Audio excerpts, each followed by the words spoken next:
炎热的夜晚，吃着烤鱼，喝着啤酒，和朋友聊聊天，感觉生活就是这样，非常的惬意。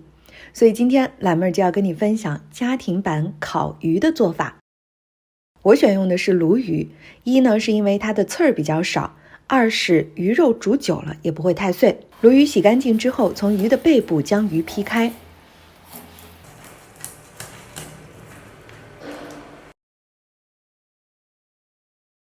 在鲈鱼肉厚的部位划上2刀，这样呢更好入味儿。把鲈鱼放入烤盘内，放入烤箱，用230度上下火烤40分钟。接下来我们来处理一下配菜，洋葱去皮切片，黄瓜洗干净切成小条，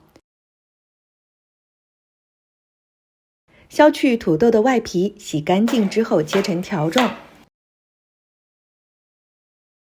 锅内倒水，水烧开之后倒入土豆条焯水，将土豆煮上1到2分钟，随后捞出来。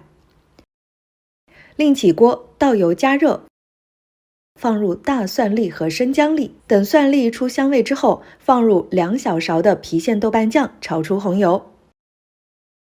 加一些火锅底料，炒到火锅底料融化，然后就往锅内加水，把它烧沸。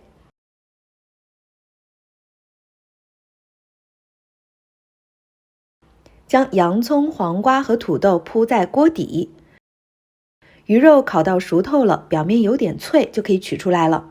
将熬好的汤汁倒在装有鱼的锅内，开火加热，往鱼表面撒上红椒段、花椒粒，将热油淋在辣椒段上面，爆香一下辣椒。